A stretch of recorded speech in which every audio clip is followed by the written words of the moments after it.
The Wes Penra Papers. A Journey Through the Multiverse. The Second Level of Learning. http://wespenry.com. Present time paper number 2, the year 2012. Looking Forward, a deep dive into current ET situation, part 2, by Wes Penra, Friday, September 28, 2012, http://wespenry.com. 1. The machine world goes to war. The creation of super soldiers. Now, when we better understand how prophecies are made up and maintained across a timeline, see part I, it's just a matter of keeping humanity on track and have the majority stay on a certain predestined course for the prophecies to play out accordingly and per the plan. But what is the plan? What kind of future do the Syrians want us to experience?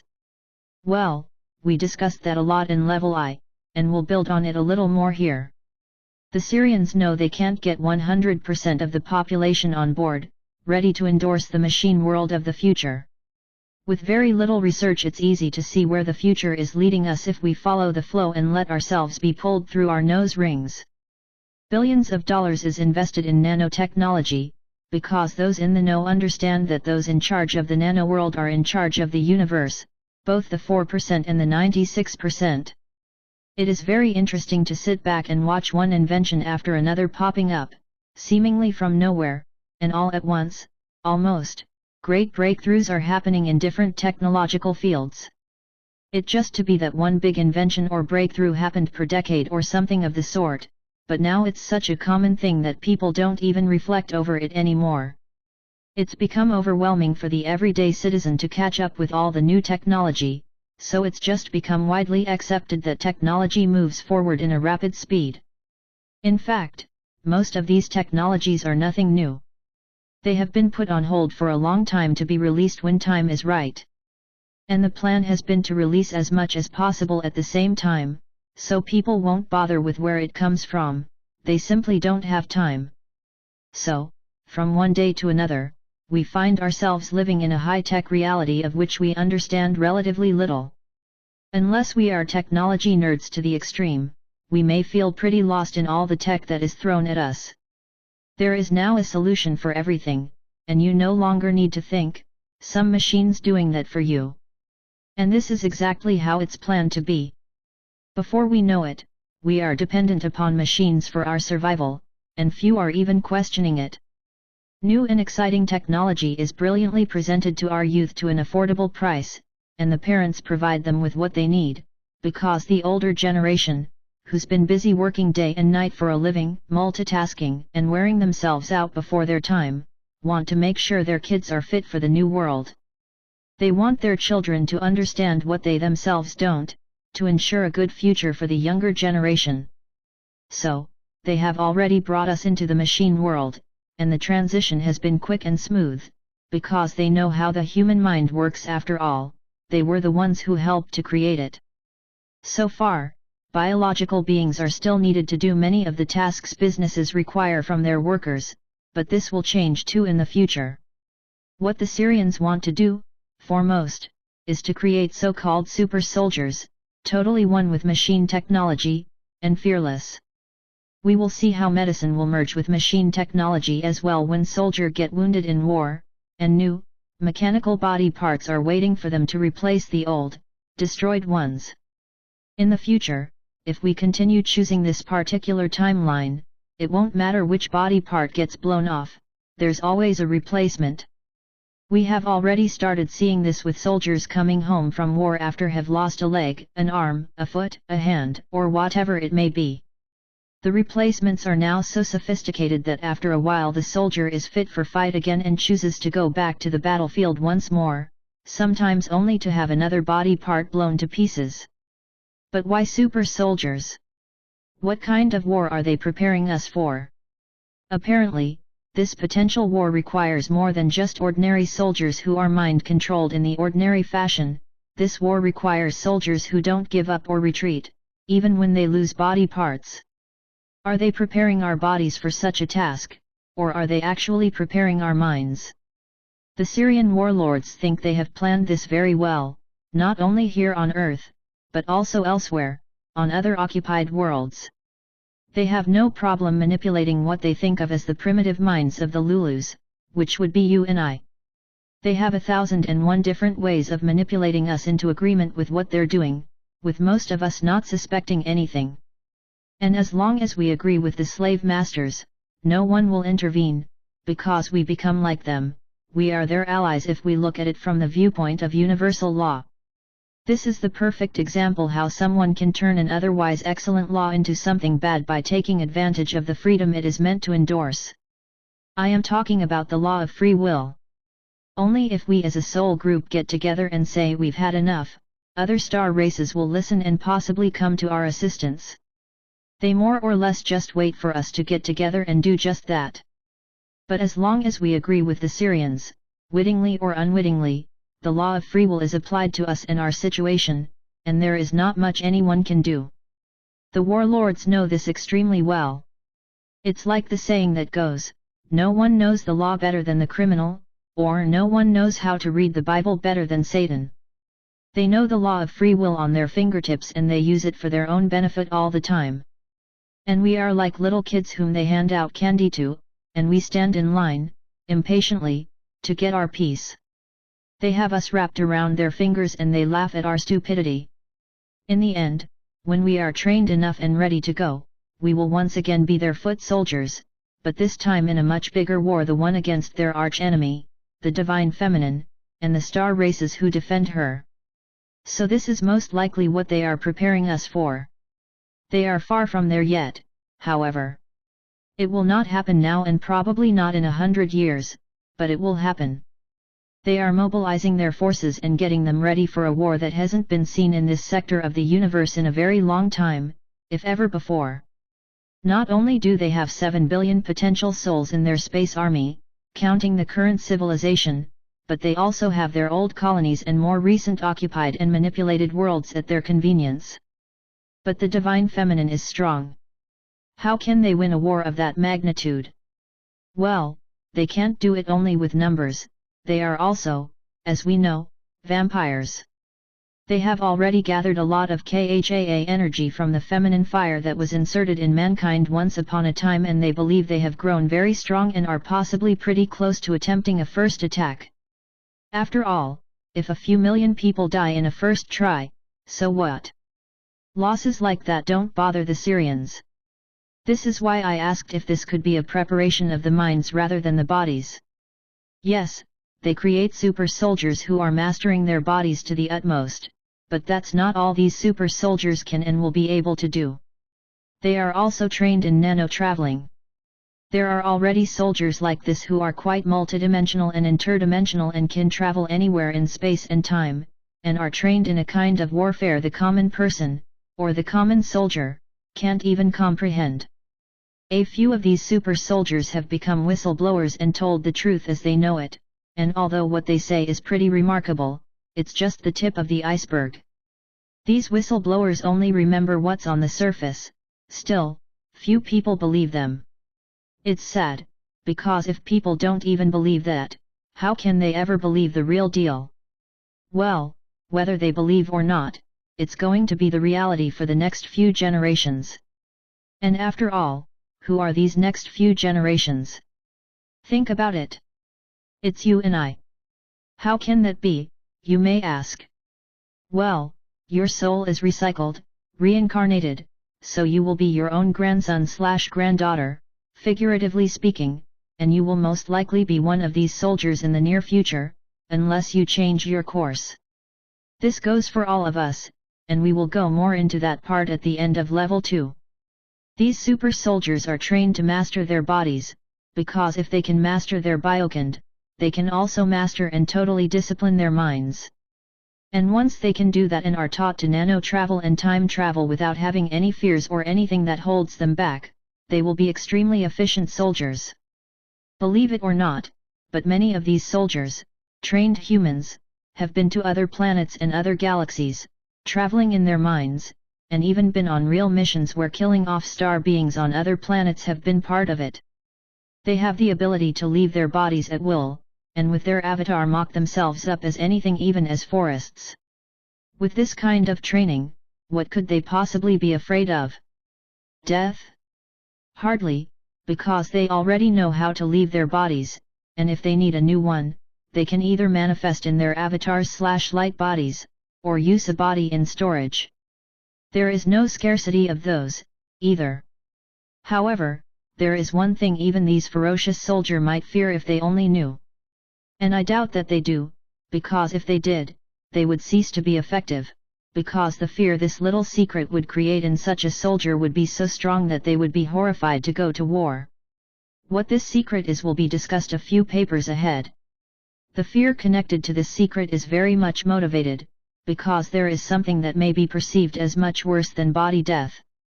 But why on earth would the Syrians want to come down here and fulfill the Bible prophecies then, if they need every soldier they can get?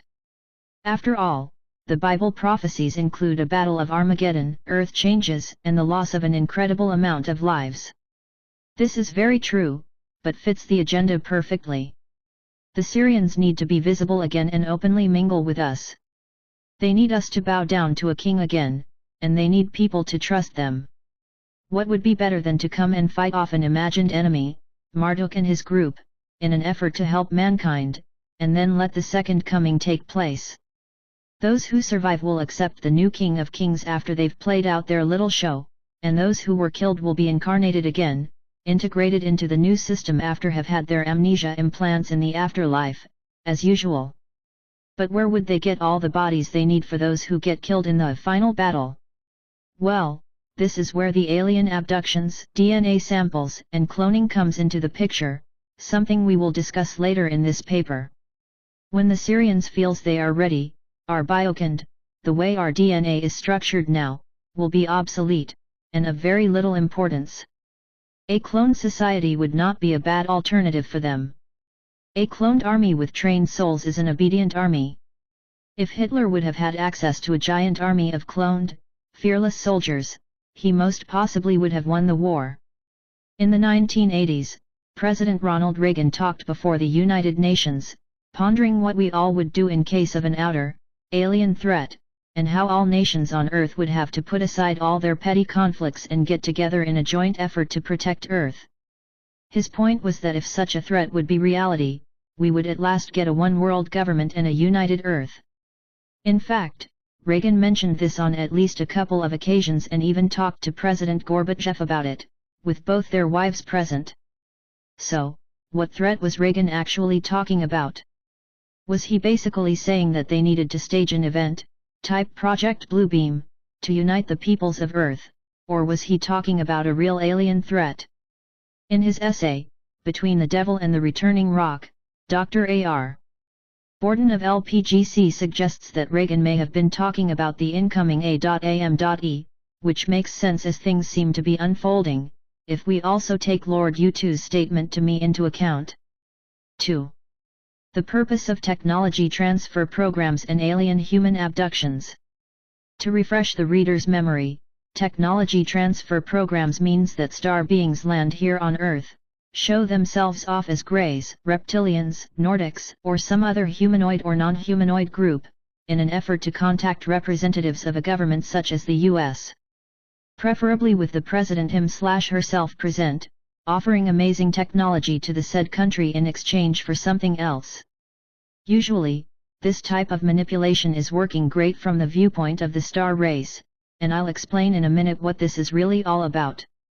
Then, from the said government's point of view, the technology they are being offered is normally something that can be used within the weapon industry, or as a boost of their own country's technology.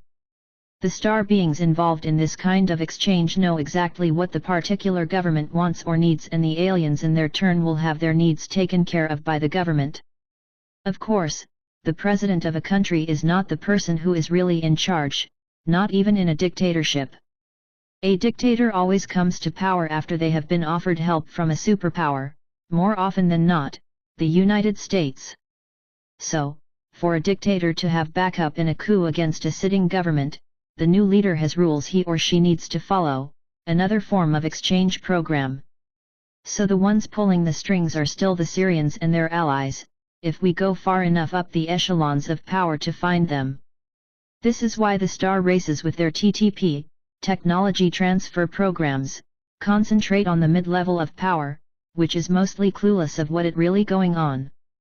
The President of the United States, for example, only has so much clearance, and even people like Brzezinski, Kissinger, and Bush Sr. have much higher clearance than the President. The target for the TTP is often those who still think that war, industry, and trade has something to do with one nation trying to get, or remain ahead of another. The star race in exchange wants an agreement of a kind that it would otherwise be hard to get, and they do need an agreement to be able to defend themselves against more ethical star races, who otherwise could intervene and help us out of this mess. Instead, we are letting star race with the TTP get exactly what they want, although it inflicts on our freedoms and lead to more pain and suffering every single time. So, who are these star races who make these treaties with our governments? Well, it's now almost common knowledge that President Eisenhower made a treaty with the Tall Greys, while they turned down a more ethical treaty with another. That's just for the show. By the way, there haven't been any ethical star being offering TTP to our government. Also, these star races, who show themselves off as different kinds of aliens, even as humans, are doing so to confuse us so we again and again can sit there and wonder which star race is which and who is working with whom, when in actuality they are all working together. The star beings involved in TTP so far, I would dare say they are probably all of them part of the Syrian alliance, and all they want is to get our approval to do certain unethical things, so they don't have to ask each individual who is subjected to their often horrifying actions of permission. One thing the Syrians have asked for in exchange for technology is permission to abduct people. When they asked for this for the first time, which was when they met with the Eisenhower Group, the president was shocked and said no, and wanted to have nothing more to do with this alien race. Then the Syrians said that it would be fine if they had permission only to abduct a certain amount of citizens, and that these people would always be returned, unharmed, and with no memory of what had happened. Eisenhower still said no, but some of his generals talked to him and said that these star beings would most certainly take what they wanted anyway, and there was nothing anyone could do about it, and then there wouldn't be any exchange, so the U.S. government would not get the technology that now was offered to them. This is when Eisenhower apparently made the mistake of his life and changed his mind and said yes. What happened next was that the Syrians started abducting people and had soon exceeded the amount of people they had been allowed to abduct, and there was nothing the government could do about it. Later on they found out that this same alien group had made similar treaties with other countries as well, who now also had the same technology and their citizens abducted. It has continued in that fashion up to the present day. And when the Syrians want permission to do something else on a grand scale, they have done similar treaties with the governments of the world. If one government refuses, the Syrians tell them that so and so country has given them their permission already and are now in possession of certain technology. Does the country they now are approaching really want to miss out and be hopelessly behind with their own technology? This argument often settles it. However, there is another aspect of TTP as well.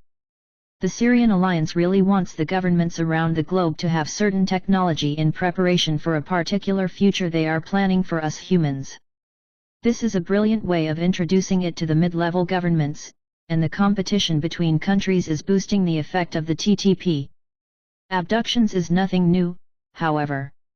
People mysteriously disappeared long before anyone knew about flying saucers and visitors from the stars. Only difference is that in the past the abductions were sparser, because they were not as urgent as they are now. The genetic manipulation of Homo sapiens has never really stopped, and even when most of the Syrians were off somewhere else and there was only a skeleton crew here to keep us under control, this smaller crew were still working on improving mankind. Today, however, it's a totally different ballgame altogether. The Syrians are back and they are running out of time in more than one way, something we will talk about in an upcoming paper. Hence, the abductions are much more frequent than just 30 to 40 years ago. The Syrians are running out of time, and people who have been subjected to this kind of operation are more traumatized than they used to be and remember more. The kidnappers are getting sloppier. Also, I read somewhere that 1 American out of 20 or something of the sort believe they have been abducted by what they think are aliens. If true, That's quite a large amount. The abductions are not only about changing our DNA, although that's a big part of it. It also needs to be said that only so many of all the abductions are done by star beings, the rest are done by our own government, or in conjunction with the negative aliens. Some researchers and ufologists claim that abductions are being done by positively oriented star beings as well. Some claim all abductions are done by positive beings.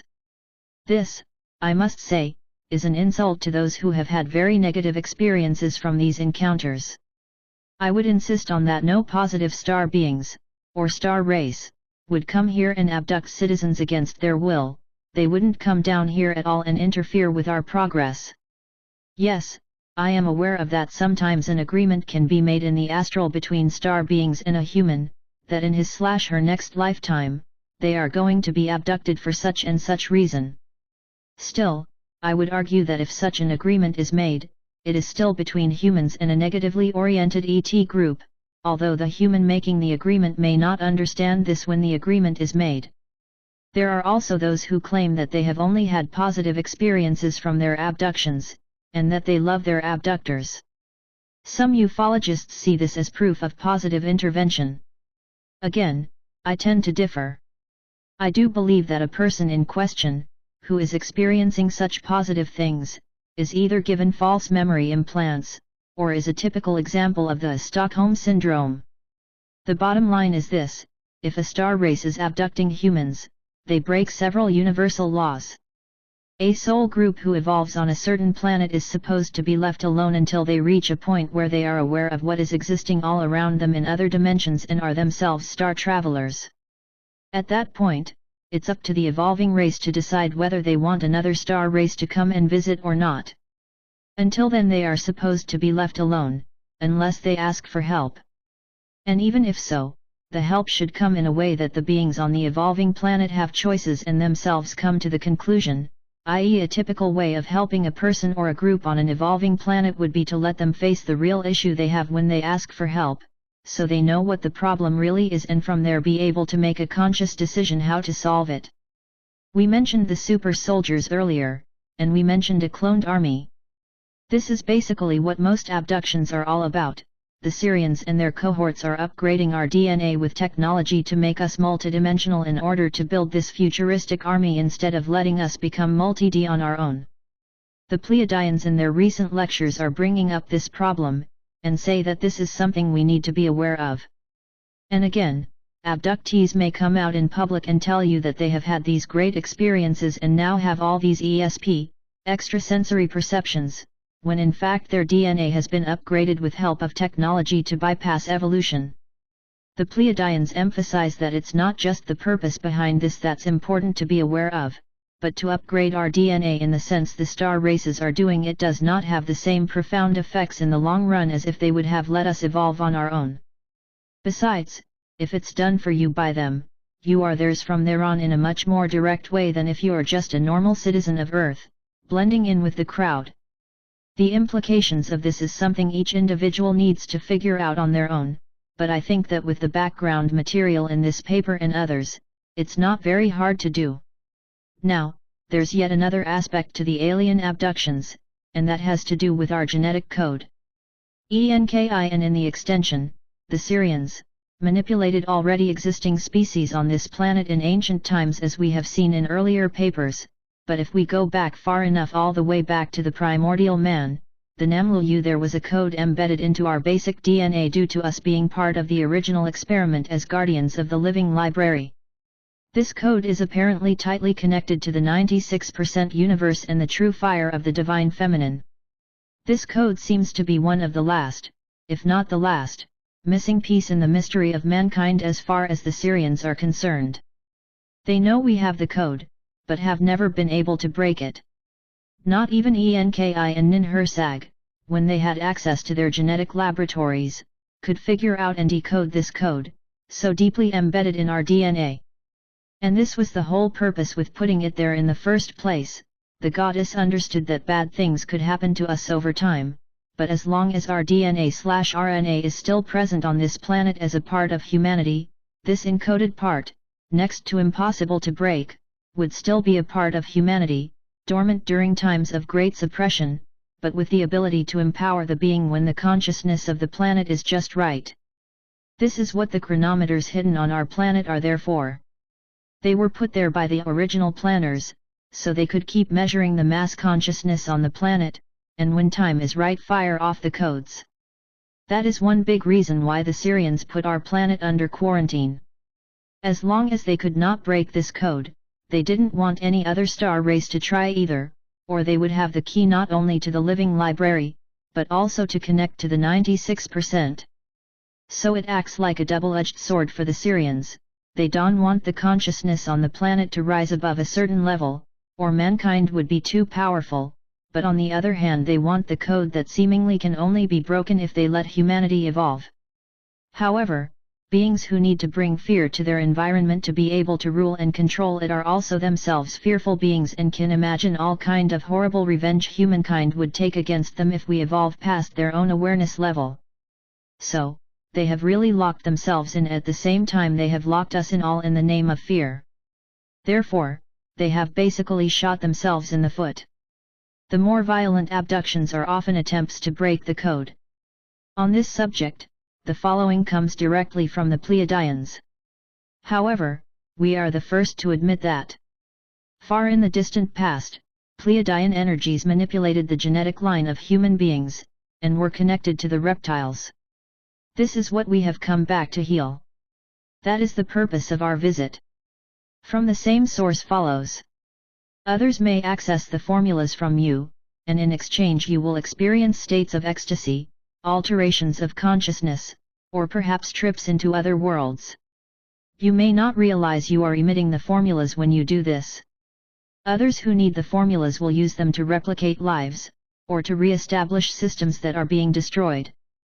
When those codes of information or formulas are set out in existence we will be free because the codes of consciousness contain the songs of your own freedom song as frequency and broadcast from the cells of your body. My emphasis. Here the Pleiadians are talking about our future, if that is the future we decide to re-establish. These are the old ways of the goddess, when we were the key, or the library cards, to the living library. It is evident that the Pleiadians whom Arseniac is channeling wish for us to take charge of this planet again and let the original experiment be re-established on a new version of Earth. According to them, our bodies, minds, and souls have the same potentials now to become what the Namluyu once were. And the spirits of Namluyu are still present amongst humanity. Yet another serious reason why some people get abducted over and over has to do with their bloodline. Some humans have been worked on during abduction sessions, sometimes since they were little kids. They are of certain hybrid bloodlines that apparently will be used, some as hosts for future star beings, and some for other reasons. Just like with channeling, where the channeler has to be strong and have a certain genetic setup to be able to channel safely without being depleted of energy and eventually getting seriously ill, these chosen people are apparently of the same type of stock. Typical example of such are Supreme Rockefeller, whom I wrote about in 2009, and Michael Lee Hill, MLH, whom I covered in Level I in a specific paper. MLH is a very pleasant person and a talented musician, but have been used by different Syrian entities as well as the Greys when he was little and perhaps as late as 2007. He has talked about his experiences as positive on the most part and is quite casual about the role he is told he will play in the future and says he goes with the flow, but the 2007 abduction was less pleasant. He woke up in the middle of the operation in incredible pain, something he found out during a session with a hypnotist who does regression therapy.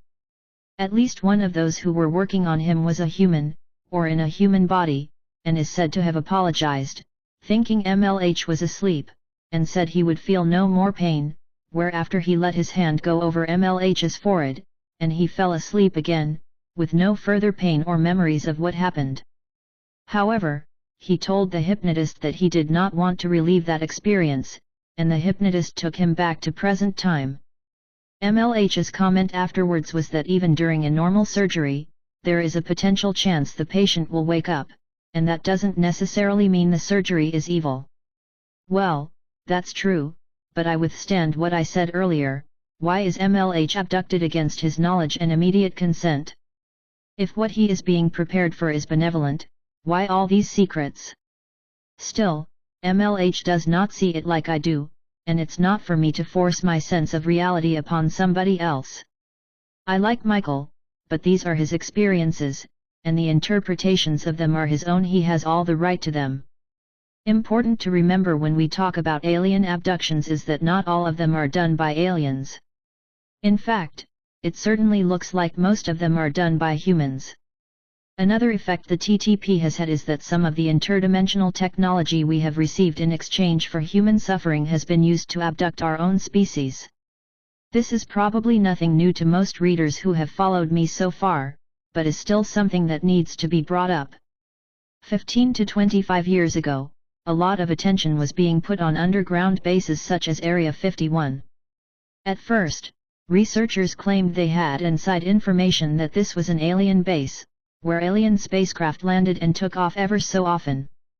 Sure enough, when people traveled there to see for themselves, many returned to tell about how they saw UFOs hovering over, and taking off from the military base. Today we know that this is not an alien base, but very much a base used by the US military to try out technologies they have received from TTPs. The two most prioritized research done there that we know of are the testing of new aircraft, and genetic engineering and manipulation. I have stated elsewhere that the UFOs we can see with our open eyes are not spaceships used for interplanetary travel. In fact, very few of them are alien crafts at all, but human secret technology. Some of it is expanded upon from Tesla's inventions, while others are developed from Nazi technology, which they themselves got from TTPs. Others are based on more recent alien, Syrian alliance, technology, but nonetheless developed by humans. Still, I am sure some of the UFOs we see are indeed of alien origin, driven by aliens, and sometimes aliens and humans in cooperation. However, again they are not used for traveling between the stars or long distances. More likely, they are used for traveling within the solar system. If someone needs to go to other star systems, it is commonly done by nano-travel, using star lanes like Peshmetan. Military bases, such as Area 51, are up to so much more than just testing new UFO technologies. Deep underground, there are huge laboratories where the most bizarre experiments in genetic engineering and manipulation are taking place. However, this is not ENKI or the Syrians in particular at play, but our own US military. It's very doubtful if there are any aliens at Area 51 at all, and if there are, they are not stationary there, but perhaps only there to check on our progress. There are other military bases, however, where aliens and humans are working together, such as Dulce and the Nellis Air Force Base in Nevada. Whistleblowers have come forward on many occasions over the last 15 years or so, telling us about the bizarre DNA research done by our military, particularly in Area 51. They talk about humans with fish bodies, two-headed beings, and tons of other alive and dead prototypes, some of them preserved in huge tanks or test tubes. We are now at the beginning of becoming like the gods that manipulated our own DNA, only that we are doing it in secret, away from scrutiny, while the Syrians and the Aryans are doing it openly as a part of their own development into becoming founders. Our own military, however, is forced to keep these things secret from the public due to all the horrible crimes that have been committed when obtaining the tools for our DNA research. The same thing goes with the alien presence here on Earth. There are forces within government who are for the disclosure of the alien presence on Earth and in near-Earth space, but many of these people don't have the grasp of the mechanics around it and the consequences that would come out of such an action. Albeit, some people do understand and still want disclosure, because they find the whole thing disgusting as far as they're concerned. But these voices are silenced by those who know better. A full disclosure of what's going on, they reason, would result in great tumult. When people understand the crimes behind the alien presence, they want those responsible for the cover-up put to trial, or even worse, be thrown in front of a lynch mob. Another problem would be, how do you explain to an ignorant public what an interdimensional ET is?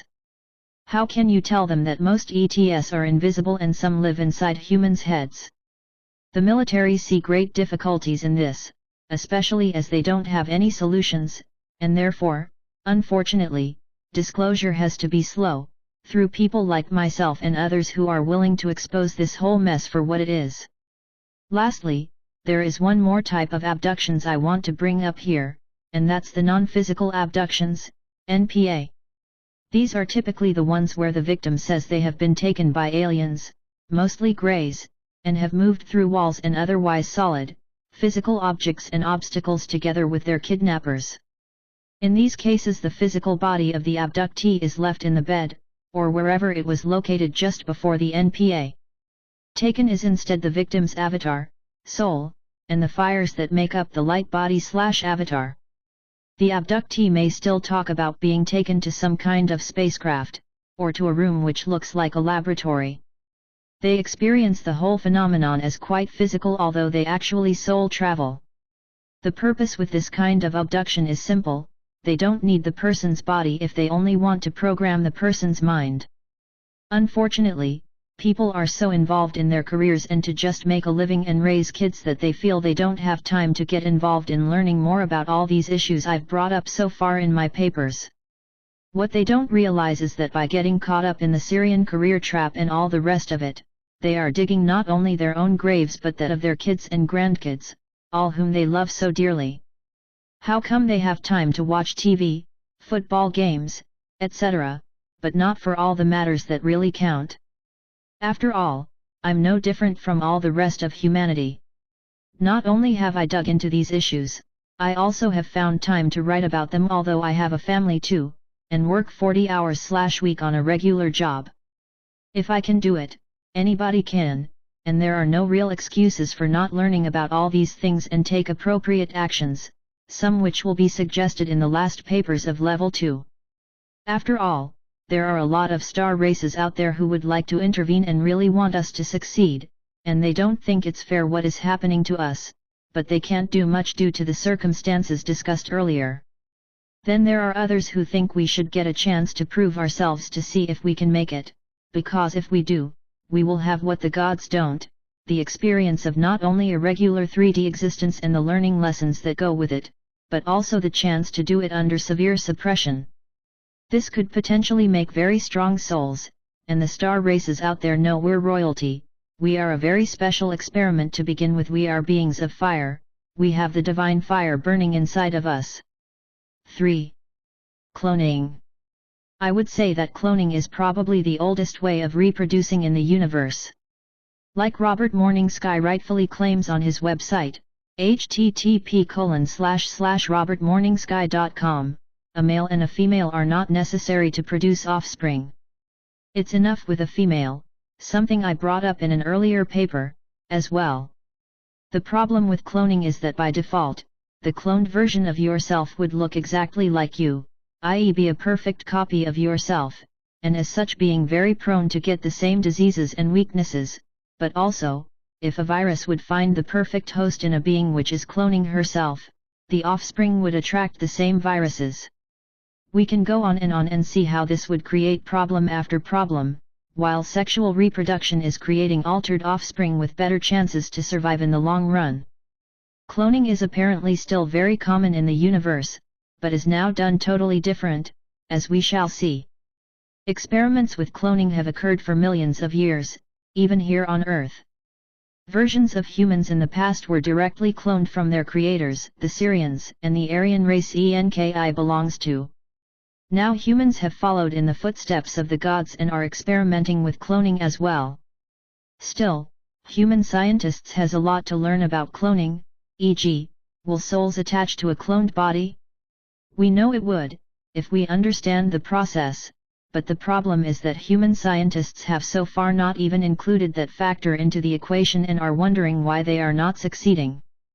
Cloning life may not be wrong in itself, it is more the intentions behind it that makes it questionable at times. Every species as they evolve will start cloning life form, including themselves, often in attempts to expand their lifespan in 3D, until they come to a point when they realize that this is not necessary anymore, as there is no such thing as death. But, as long as a species is still in progress in 3D, a longer lifespan is helpful, even if amnesia is not normally part of a 3D experience. Here on Earth, as with everything else which follows Sirian hierarchical thinking, scientists who dedicate themselves to DNA research, including cloning, have no idea what is going on with the ET issue. Many of them don't even know extraterrestrial beings are present among us, while others don't even believe there are such things as aliens at all.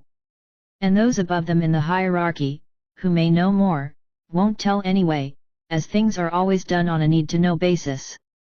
Power and access to information have to be earned according to them, and with earned they mean being loyal and obedient to the system, wherever the system may lead them. Those who think for themselves have to stay on the lower levels. Too much thinking is dangerous to the system. Cloning, when comes to the Sirians in regards to human beings, we already discussed that.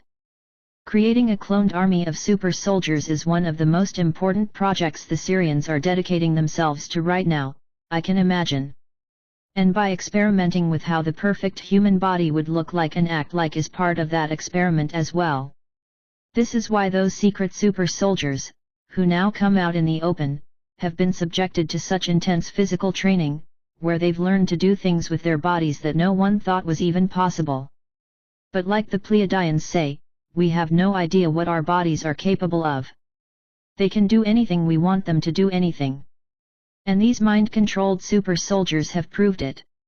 You can go to Project Camelot's old website at http://projectcamelot.org, which will redirect you to http://projectcamelotportal.com, and in their archives you will find interviews with at least a couple of those super soldiers, if I remember correctly. Some of these whistleblowers are quite upset with not being taken seriously, which is understandable after what they've gone through, but for the normal person, their experiences are not real, their neurology is not yet ready to take in such information.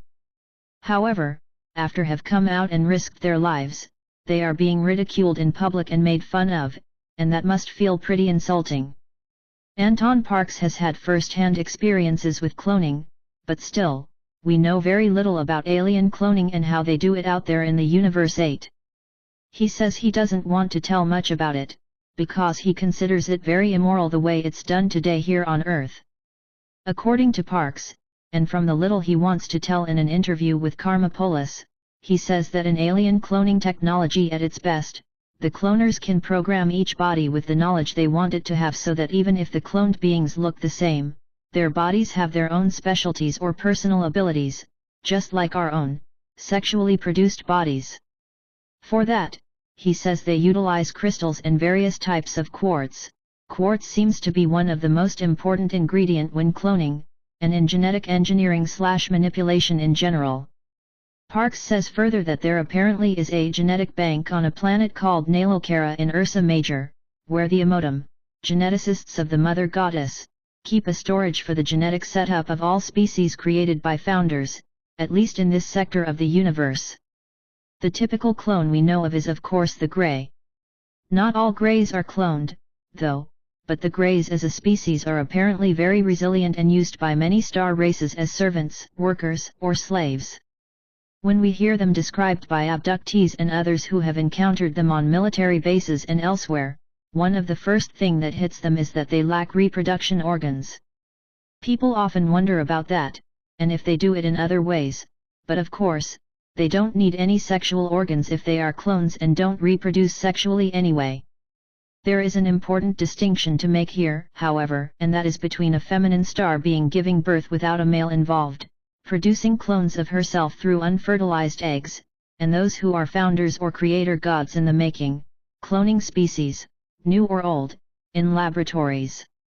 But there are a lot of alien races out there who are cloned to begin with, and some of them are no longer aware of who is their creators. Most commonly, each cloned member of this race has its own personality due to that they are inhabited by fires, building the light body/avatar, the equivalent to what we call soul, or in LPGCS research, information cloud. These cloned races don't go through evolution like we do on a 3D world, but as soon as they are created, they are ready to go, just like insects here on Earth often are as soon as they are born, not to say that these clone star beings necessarily are insectoids, that connection is irrelevant. 4. Springboard into a new era. With this said, I'm going to end the second paper on the current ET situation, this being just a simple overview, preparing the reader for the next few papers, before we end it all off with a solution paper. The next paper in line will be totally dedicated to prophecy and what kind of impact it has today, and will have in the very near future when we're ending off a 26,000-year cycle by the end of 2012 and start a new one in 2013. The energies right now are intensified almost to the maximum, but we still have a few months to go before the nanosecond is all over and time is going to start slowing down, and so will the energies. The year 2013 is a landmark, but of course not an exact time, although it's probably next to. The nanosecond is coined by the Pleiadians as an estimate when the maximum energies from the Sun and the galactic center are / we're going to have the greatest impact on us humans and all life forms in the solar system, but it doesn't start and stop at an exact day. I think most people have noticed that time has sped up during the last 25 years, and at times it's been very challenging, at least it has for me and people I know well, or for acquaintances or friends at work. Few understand the dynamics of what has happened in their lives, but they all agree to that it's been intense and challenging on many levels. I hope you have taken advantage of this time period as much as you could and learned a lot from the challenges presented to you, because they have certainly landed right in front of our faces, they have for me, and I have done my best to take responsibility for what has come my way, and constantly tried to learn new things. Now it's soon over and the time for reflection is coming up next, and a lot of new decisions have to be made on a personal basis and as a species. This is where what we've learned during the nanosecond comes in handy, because if we have done our homework, we have the opportunity to be able to choose consciously for the first time in ages. We have learned to think in new ways, new neuropathways have opened up as have our chakras, and we have all become more molted, whether we realize it or not. If you haven't, you will within the next few years. So, let's take a deep breath and get ready for the last ride before it's over. This last ride may be the toughest for many of us, but we've made it so far, and together we can make it all the way, no matter what lies before us, if anything. I know one thing ahead of us, however. There are those behind the scenes who work day and night, obsessed with fulfilling prophecies, and the time to do it is now. Is it going to be another Y2K, where nothing happens? Or is a unifying event going to occur in the last minute? It remains to be seen, but with all these energies on the planet, transmitted from 7 billion people, and the Syrians working on their part, something could certainly happen. To a large degree it also depends on the individual. For those who understand multidimensionality, it's now common sense that we create our own future in the constant now, and with each decision we make, we create a new timeline, which is slightly different from one we were on in the moment earlier. So, whether we believe it or not, we do create our own future. Therefore, choose wisely which thoughts you want to energize and make sure you only energize those which will give you what you want.